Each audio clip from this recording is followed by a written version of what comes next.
Hello students, तो स्वागत है आप सभी का हमारे चैनल ऑनलाइन स्टडी केयर पे। तो जैसा कि आप देख रहे हैं कि क्लास 11th का बायोलॉजी का ये वीडियो है। ये chapter 1 the living worlds name के नोट्स है। तो आप सभी इस वीडियो को पूरा ज़रूर देखें। मैं अभी यूट्यूब पर न्यू हूँ, इसलिए ज़्यादा अच्छा नहीं लग रहा होगा आप सभी को मेरा video, because I have no facilities but I can do it. ये देखिए आप सभी, diversity in the living world आप सभी को दिख ही रहा, फिर द लिविंग वर्ल्ड। तो चलिए हम स्टार्ट करते हैं अपना वीडियो। तो लेट्स गेट स्टार्टेड। हम इस वीडियो में आप सभी को द लिविंग वर्ल्ड चैप्टर के नोट्स देने वाले। अगर आप इस नोट से पढ़ते हैं तो आपको एग्ज़ाम में बहुत अच्छे नंबर्स आने वाले। मैंने बिल्कुल अपने हाथों से नोट्स बनाया। तो चलिए स्टार्ट करते हैं। देखिए ये रहा हमारा नोट द लिविंग वर्ल्ड, आप सभी को दिख ही रहा होगा। मैं अपना पेंट ब्रश स्टार्ट करती हूँ, तो आप वीडियो पूरा ज़रूर देखें और आप अपना जो भी ड्रीम है उसे अचीव जरूर करें। यहाँ पे the living worlds okay topics to be covered. 2 minute आप रुक जाइए बच्चे लोग, वीडियो बनाने में बहुत ही मेहनत लगता है। Topic to be cover introduction characteristics of life diversity in life binomial nomenclature need for nomenclature classification taxonomy categories species genus family order class phylum kingdom taxonomical aids. Okay, तो ये सभी हमें कंप्लीट करने, टॉपिक्स को cover करने। तो जैसा कि आप सब समझ ही रहेंगे, तो मुझे मालूम है आप सभी 10th बोर्ड एग्ज़ाम देकर 11th क्लास में आए हैं, तो आप सभी को थोड़ा तो न्यू लग ही रहा। और जिन बच्चों ने साइंस स्ट्रीम में बायोलॉजी लिया उन्हें बायोलॉजी पढ़ना तो बहुत ज़रूरी है, बिकॉज साइंस स्ट्रीम में maths and biology is a very important subject. तो बायोलॉजी में दो पार्ट्स होते हैं, एक होते हैं जूलॉजी और एक होते हैं बॉटनी। तो फादर ऑफ बायोलॉजी कहते हैं एरिस्टोटल को। इसे आप ज़रूर याद करें कि फादर ऑफ बायोलॉजी किसे कहते हैं, एरिस्टोटल को। और जैसा कि बायोलॉजी में 2 पार्ट होते हैं, जूलॉजी एंड बॉटनी। तो अगर कोई पूछे कि zoology what is the father of zoology, तो Aristotle is the father of zoology. Okay, आप सभी को दिख रहे होंगे। और Theophrastus is scientist, Theophrastus is father of botany. Botany के कौन फादर है, तो थियोफ्रस्टस बॉटनी के फादर है। तो आप इसका एक स्क्रीनशॉट ले लें, इसे नोट्स कर लें और फिर इसे याद जरूर करें, because is a very important topics. Okay बच्चे लोग, तो ये है हमारा नेक्स्ट पेज। तो यहाँ पर क्वेश्चन है व्हाट इज़ लिविंग। ये दिख रहा होगा आपको कि मैं अपना पेंट स्टार्ट करती हूँ। व्हाट इज़ लिविंग ये दिख रहा होगा आपको। तो यहाँ पे growth is usually defined by the increase in mass and numbers of individual organisms. Humans visually grow up to a certain age but the cells keep on dividing and thus new cells in the body keep on replacing the old ones. तो आप सभी को समझ में आया होगा कि humans मतलब व्हाट इज़ लिविंग। लिविंग क्या है, किसे लिविंग कहते हैं। तो जो चीज़ ग्रोथ करता है उसे हम लोग लिविंग कहते हैं। तो ये ह्यूमंस में डिफाइन करना बहुत ही मुश्किल है, इट्स नॉट राइट, बिकॉज जो ह्यूमन होते हैं ग्रोथ उसका कहते हैं जिसमें मास एंड नंबर्स बढ़े। और ह्यूमंस में एक सर्टेन एज होता है, जब तक आदमी की एज में लंबाई आती है। तो जैसा कि अगर कोई 25 साल का 30 साल का, तो उसका लंबाई तो नहीं बढ़ेगा, जो 18 साल का होगा उसी का लंबाई बढ़ेगा, इसलिए इट्स अ सर्टेन एज। तो some of the non living also seems to grow in size due to accumulation of particles. For example जैसे कुछ नॉन लिविंग्स होते हैं तो वो भी तो बढ़ते, जैसे माउंटेन्स हो गया, उस पर कुछ पार्टिकल्स डस्ट आ जाएंगे तो उनका साइज बढ़ जाएगा। तो उसको जैसे आप एग्जाम्पल देखिए, the growth of a mountains, मतलब थोड़ा गलत लिखा गया, सॉरी। और living beings grow from inside due to cell division, thus growth is not a defining character. इसलिए आप देख लीजिए लिविंग बींग्स में ग्रोथ को डिफाइन करना नहीं, इसे हम लोग नहीं बता सकते कि ये लिविंग ही है। सिर्फ ग्रोथ को लेकर हम लोग नहीं बोल सकते कि लिविंग है। मैंने बहुत ही मेहनत से ये नोट्स बनाया, बिल्कुल अपने हाथों से 1 वीक मुझे लगा नोट्स बनाना। तो आप सभी वीडियो को लाइक जरूर करें और वीडियो को पूरा जरूर देखें, कोई भी चीज़ फालतू नहीं होती है, इसलिए आप वीडियो को देखेंगे आपको कुछ ना कुछ सीखने को ज़रूर मिलेगा। और मुझे मोटिवेट करने के लिए आप चैनल को सब्सक्राइब ज़रूर कर दें और चैनल को सब्सक्राइब करके बेल आइकन ऑल पे सेट कर, ताकि जब भी मैं वीडियो डालूँ तो आपको नोटिफिकेशन सबसे पहले पहुँचे। characteristics of living organisms: growth, reproduction, ability to sense environment, metabolism, cellular organization, consciousness। तो ये जो आपको 6 दिख रहा है ये कैरेक्टरिस्टिक्स होते हैं लिविंग ऑर्गेनिज्म्स के। तो अब हम लोग यहाँ ग्रोथ पढ़ते हैं फर्स्ट नंबर पे। It is the increase in number and mass of cells by division. In plants growth occurs continuously throughout their life span. In animals growth is only up to a certain age. Animals में मतलब हम लोग भी तो animals है, social animals है। Animals में age है, सर्टेन एज तक ग्रोथ होती है, हमारी हमेशा ग्रोथ नहीं होती है। Non living growth by accumulation of material increase in on the surface. जो नॉन लिविंग्स होता है वो मटेरियल जो एक्यूमुलेशन होकर उनको ज़्यादा बढ़ जाता है, उसके लिए वो इंक्रीज़ हो पाता है, लेकिन वो नॉन ग्रोथ नहीं हम लोग कह सकते। For example mountains, sand mounts. तो अब हम लोग अगले पेज में देखते हैं। ये हमारा दूसरा पेज नोट्स था, आप इसका स्क्रीनशॉट ले लें और इसे नोट ज़रूर कर लें ताकि आपको काम आए। तो यहाँ देखिए, so growth can not be taken as a, जो कि मैं अपना पेंट ब्रश स्टार्ट करती हूँ, a defining property of living organism alone. A dead organism does not grow. जैसा कि जो डेड ऑर्गेनिज्म होता है वो तो ग्रो नहीं कर सकते। अब हम दूसरे नंबर पे देखते हैं reproduction. In living organism reproduction means to information of new individual from their parent. जैसे कि हम लोग लिविंग ऑर्गेनिज्म में जानते हैं रिप्रोडक्शन जिसे कहते हैं, जो कि एक अपने ही तरह का संतान उत्पन्न करे, उसे कहते हैं रिप्रोडक्शन। जैसे fungi multiply speed easily by producing males of asexual spores. Hydra and yeast multiply by budding. जो हाइड्रा और ईस्ट होते हैं वो बडिंग के द्वारा अपने जैसे इंडिविजुअल्स लाते हैं। Organism Planaria a flat when generates the last part of it body and becomes a new ones. Planaria होता है एक स्पीसीज, जैसे कि प्लानेरिया उसका ऐसे पार्ट रहता है। ओके, अगर आप उसको यहाँ से काट देंगे तो वो अपना पूरा बॉडी बना लेगा। अगर आप उसको ऐसे काट देंगे तो ये बीच वाला सिर्फ रहेगा, ये भी अपना पूरा बॉडी बना लेगा। अगर आप नीचे वाला सिर्फ छोड़े तो वो भी अपना पूरा बॉडी बना लेगा। तो प्लानेरिया में वो इसका नेचर ही ऐसा होता है कि उसे आप 3 पार्ट्स में बांट देंगे तो वो अपना अलग अलग डेवलप हो सकता है, अपनी न्यू बॉडी फॉर्मेशन कर सकता है। अब यहाँ देखते हैं मेटाबॉलिज्म अनदर इम्पॉर्टेंट फिगर। मैं इसे इरेज कर देती हूँ पहले ताकि आप सभी को अच्छा दिखे, आप लोग नोट जरूर कर लें। यहाँ देखें metabolism another important figure of living organism. Chemicals from the basis of every living organism and this chemicals belong the different size function classes that are constantly changing and converting to form other biomolecules. The total of the chemical reaction involved in the biological process is collectively termed as metabolism. तो metabolism आप सभी को समझ में आया होगा। Metabolism भी एक कैरेक्टरिस्टिक होता है जिससे हम लोग बता सकते हैं कि लिविंग ऑर्गेनिज्म है या नहीं। It falls into 2 primary categories. इसके 2 प्राइमरी कैटेगरीज होते हैं। यहाँ देखें आप सभी, एनाबॉलिज्म एंड कैटाबॉलिज्म। तो एनाबॉलिज्म किसे कहते हैं? The synthesis of any compound such as photosynthesis. जो सिंथेसिस कंपाउंड होते हैं जो फोटोसिंथेसिस करते हैं उसे एनाबॉलिज्म बोलते हैं। और catabolism the break down of any compound such respiration. जो भी ब्रेक डाउन करते हैं, जो भी टूटते हैं उसे कैटाबॉलिज्म कहते हैं। हम लोग ऐसे भी कह सकते हैं some of anabolism and catabolism are called metabolism. तो आप इसका स्क्रीनशॉट ले लें, इसे नोट कर लें, अपना अलग से नोट बनाएं और इसे याद जरूर करें ताकि आपको हर चीज़ याद है। और अपना रोज़ याद करने के लिए आपको हमेशा याद रहे, एग्ज़ाम तक कम से कम एग्ज़ाम तक तो याद होना ही चाहिए। तो इसलिए आप ना रोज़ कम से कम सुबह में उठकर देखा करें नोट्स को, तो आपको खुद ब खुद याद आ जाएगा। यहाँ देखते हैं रिस्पॉन्स टू एक्सटर्नल स्टिमुली, मतलब कि हम लोग लिविंग में बताने के लिए रिस्पॉन्स भी होता है। लिविंग थिंग्स तो रिस्पॉन्स करते हैं। One of the complex figure of living things is the important to sense the environment or surrounding and represent to environment stimuli। जो लिविंग बींग्स होता है वो तो सेंस करते हैं, हर चीज़ सेंस करते हैं। जैसा अगर आपको कोई किसी ने मारा तो आपको सेंस तो हो रहा है कि मुझे किसी ने मारा है, तो इसे लिविंग ऑर्गेनिज्म कहते हैं। Environmental stimulus can be chemical, physical and biological. देखिए मैं अपना पेंट ब्रश का साइज कम कर लेती हूँ, मैं ब्लैक लूँगी। तो हम लोग यहाँ था बायोलॉजिकल पे है। Living things have particular sense organs, and through the sense organs it responds to external factors like water, temperature, light, pollutants, other organisms, food, etc. जो लिविंग ऑर्गेनिज्म होते हैं उनको एक अलग से पार्ट होता है जो सेंस करने के लिए ऑर्गेन्स होते हैं।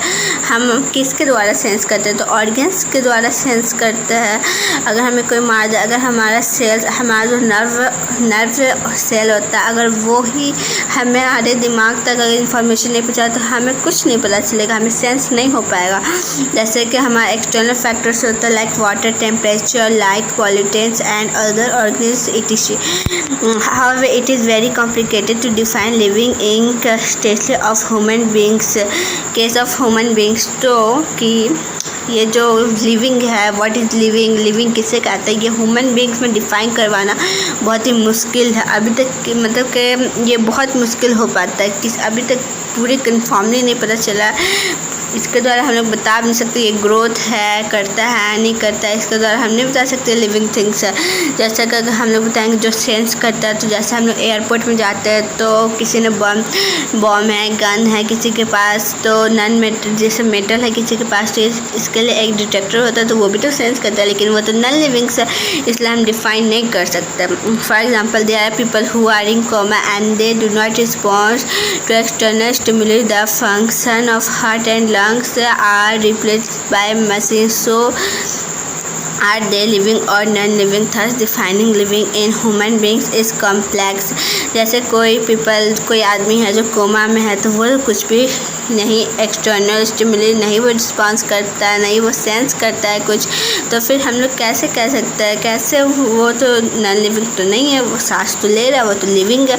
इसलिए इससे भी हम लोग नहीं पता चल सकता कि ये लिविंग है कि नॉन लिविंग है। Therefore assuming up living things are continuously evolving, self-replicating and self-regulating indicates complex systems that are capable of responding to an external stimulus. तो आप सभी इसका स्क्रीनशॉट ले या नोट्स आप कर ले, वीडियो रोक कर आप नोट्स कर ले, फिर उसके बाद आप 2-3 बार वीडियो ज़रूर देखें ताकि आपको देखते देखते ही याद आ जाए। और अगर आपको वीडियो अच्छा लगे या फिर कुछ क्वेश्चन हो तो आप मुझसे कमेंट में पूछ सकते हैं, या आपका कोई भी फेवर हो तो आप कमेंट बॉक्स में लिख दे, ज़रूर कमेंट ज़रूर करें। और फिर वीडियो को लाइक करें, चैनल को सब्सक्राइब करके ऑल पे नोटिफिकेशन सेट कर ले। आप biodiversity, variety of life forms on the earth. तो हमसे बायोडाइवर्सिटी पे थे। Biodiversity, variety of life forms existing on the earth maintain the ecology balance on earth, preventing species extinctions is one way to preserve biodiversity. यहाँ देखिए दूसरा topic, nomenclature and identification, process of naming living organism such that a particular organism is known by the same name all over the world. Nomenclature एक process है जिसमें हम organism का नाम रखते हैं और वो उसी नाम से उसी नाम से ऑल ओवर वर्ल्ड में जाना जाता है। जैसे कि अगर प्याज है, ओके, हम लोग इंडिया में मतलब हम लोग बिहार में बोलते हैं प्याज, फिर कोई गुजराती में बोलता है कांदा, मराठी में कुछ और बोलता है, अगर हम उसे इंग्लिश में बोले तो अनियन बोलते हैं। लेकिन उसका एक लेवल, जैसे हर तरह के देश में तो हर तरह का भाषा होता है, तो सब तो नहीं बात कर सकते, इसलिए एक नाम होता है जो कि पूरे वर्ल्ड में चलता है, इसलिए उसका भी अलग नाम दिया गया है। तो आगे वीडियो में मैं आपको ऑल ओवर वर्ल्ड के नेम्स बताऊंगी कि इसका क्या नाम है ऑल ओवर वर्ल्ड में, तो वीडियो का आप पूरा जरूर देखें। Nomenclature. In biological classification system of naming organisms, the species to which the organism belongs is indicated by two words, the genus and species names, which are Latinized words derived from various sources. आप सभी को मालूम होगा बहुत सारे जो words होते हैं वो लैटिन वर्ड से आते हैं, जैसे फॉर एसिड, एसिड भी लैटिन वर्ड का। बहुत सारा जेनस है, स्पेसीज है, ये सब लैटिन ही वर्ड्स आते हैं। ज़्यादातर जो ऑल ओवर वर्ल्ड के जो नेम्स रखे जाते हैं वो लैटिन वर्ड से ही रखे जाते हैं, क्योंकि ऑल ओवर वर्ल्ड में लैटिन वर्ड ज़्यादा यूज़ होता है, क्योंकि लैटिन वर्ड एक ऐसा वर्ड जिसे कोई बदल नहीं सकता है। Identification, describing on organisms correctly so that organism call be named. Without identification we can not carry out the nomenclature. जैसे कि किसी चीज़ का अगर हमें ज्ञान ही नहीं होगा, उसके बारे में हमें आइडेंटिफाई ही नहीं होगा कि ये क्या है, तो उसका हम लोग कैसे उससे हम लोग जानेंगे, कैसे उसका नाम रखेंगे कि इसका मैं क्या नाम रखूँ। Importance of nomenclature. A common system of naming is essential. It makes it widely accepted throughout the world. This helps to a great extent in maintaining the standards in naming living things. तो important of nomenclature, nomenclature बहुत ही ज़रूरी, किसी भी चीज़ का नाम रखना बहुत ज़रूरी। अगर हम नाम नहीं रखेंगे तो उसे हम कैसे बुलाएंगे, कैसे उसका हमें पता चलेगा, इसलिए nomenclature बहुत ही ज़रूरी है। बाइनोमियल नोमेनक्लेचर, बाइनोमियल, जैसे बाइनोमियल का आपको मालूम होगा, बाइनोमियल मतलब द्विपदी, दो नाम वाले। Binomial nomenclature has two term naming system which use two different terms to name the species, phylum, animals and living organism. जो बाइनोमियल नोमेनक्लेचर होता है वो स्पीसीज के नाम रखने के होते हैं, जो टू टर्म्स में होते हैं लिविंग ऑर्गेनिज्म के। Binomial nomenclature is also known as binary nomenclature. Binary और बाइनोमियल दोनों का मतलब दो होता है, तो इसे हम लोग बाइनोमियल नोमेनक्लेचर को बाइनरी नोमेनक्लेचर भी कहते हैं। This is given by scientist Carolus Linnaeus. ये जो बाइनोमियल नोमेनक्लेचर दिया गया एक साइंटिस्ट का नाम था कार्लस लिनेयस, उन्होंने दिया था। The two terms naming consist of genetic epithet which indicate the species itself. जो टू टर्म्स है वो स्पीसीज को इंडिकेट करते हैं। This two terms naming system can also use some different language to create such scientific name. These scientific names are unique and help in identify organisms anywhere in the world. जैसा कि आपसे भी कुछ मैंने से बताया है वही बताया जा रहा है। दिस साइंटिफिक नेम, जो साइंटिस्टों के द्वारा नाम रखा गया वो यूनिक है और वह हेल्प करता है पूरे वर्ल्ड में आइडेंटिफाई करने में। Components, generic names, species, epithet. For example homo species, homo sapiens, homo मतलब कि ये ना ह्यूमन्स बींग्स का लिए यूज़ होता है होमो स्पेनिश, ये ऑल ओवर वर्ल्ड में नेम है ह्यूमन बींग्स का। System and rules binomial nomenclature. According to this system, each organism is known by two names, the genus, species name.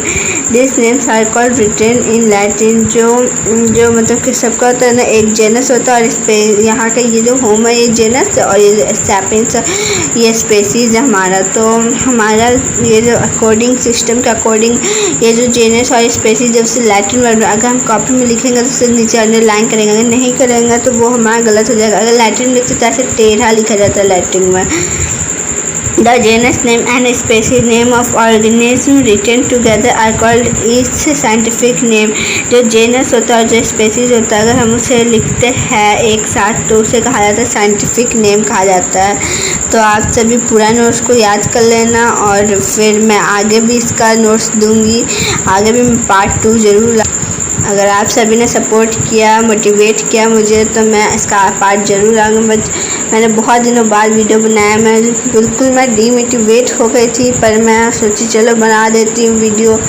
मैंने बहुत मेहनत से ये नोट्स लिखा है और फिर मैं वीडियो बना रही। तो बच्चे ज़रूर आप कोई भी आप देख रहे हो वीडियो तो आप एक सब्सक्राइब ज़रूर कर देना और लाइक कर देना, शेयर कर देना, कमेंट कर देना। अगर आपका मन करे तो करे, नहीं करना है तो मत करना।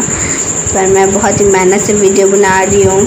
The name of the genus always begins with a capital letter. जो जेनस होते हैं ना उनके कैपिटल लेटर को हमेशा, उनके फर्स्ट लेटर को हमेशा कैपिटल में लिखते हैं। The scientific names are always italic. जो साइंटिफिक नेम होता है वो हमेशा इटैलिक्स में ही लिखा जाता है।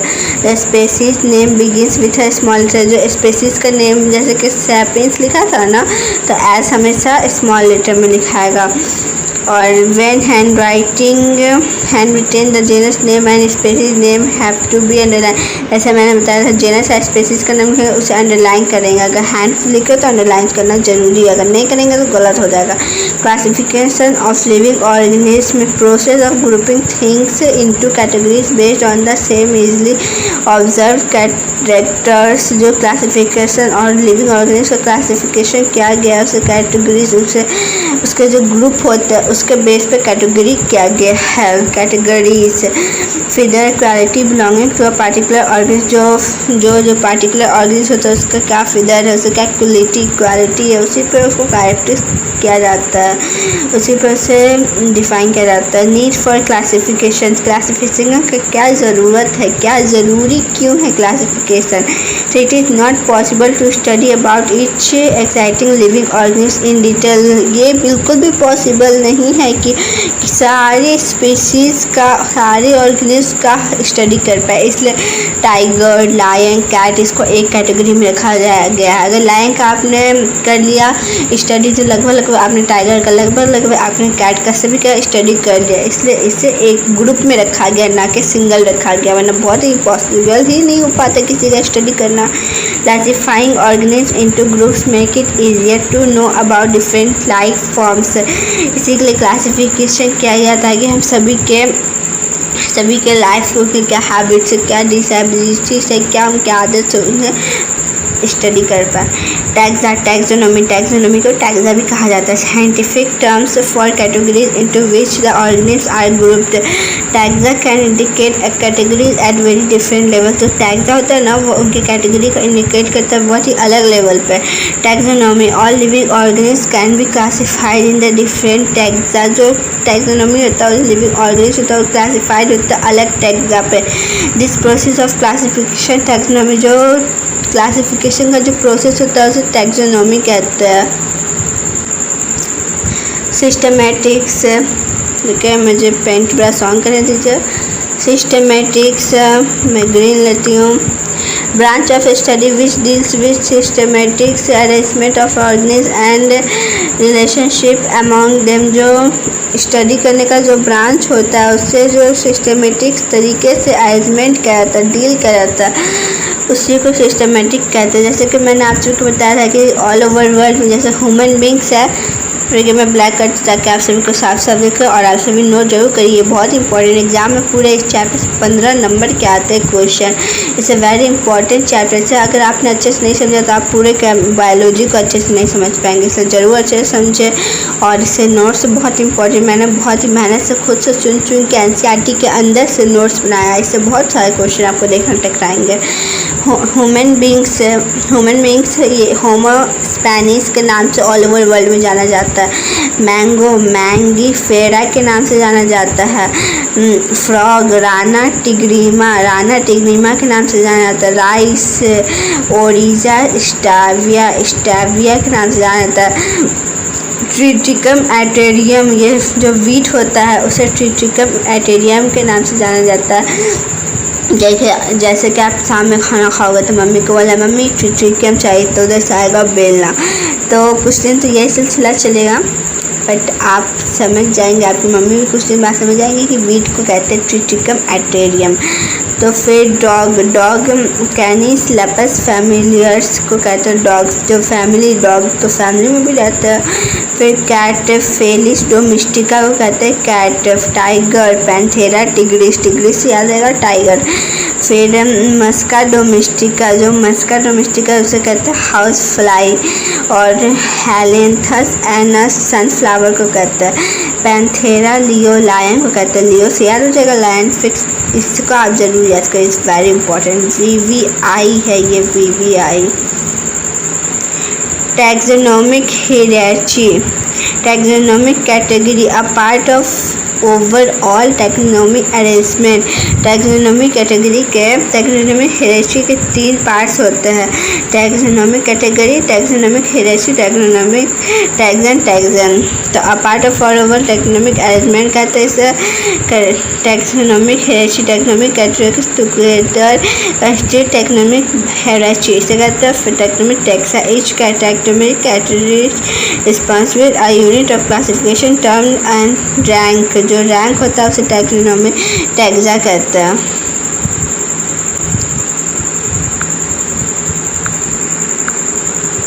यहाँ देखें टैक्सोनॉमिक हायरार्की है ये, ठीक है। ये 7 होते हैं, हमें 7 होते हैं। Kingdom, division, phylum. डिवीज़न और फाइलम एक ही होते हैं।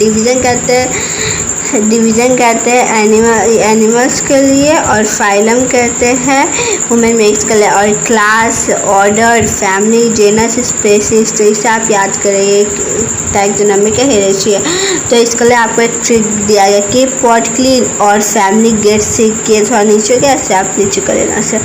तो जैसे कीप से किंगडम, के से किंगडम, पॉट मतलब के डिवीज़न, फाइलम, पी से फाइलम तो पॉट, सी से क्लीन तो क्लास, ओ से और तो ऑर्डर, एफ से फैमिली तो फैमिली, जी से जेनस तो गेट, एस से स्पीशीज तो sick. Keep pot clean or family get sick. तो kingdom, division, phylum, class, order, family, genus, species. 7 इसे आप याद जरूर कर लेना। Hierarchy classification, organism having the highest similarity are placed in one taxonomic unit called species. जो taxonomy का 1 unit होता है उसे कहते हैं species.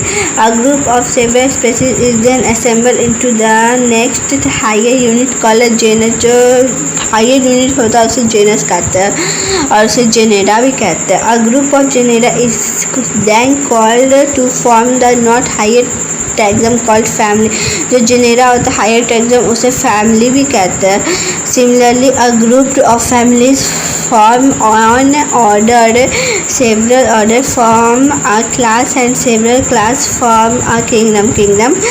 In recent times, particularly in bacterial taxonomy, a rank above kingdom level has been created called a taxonomy.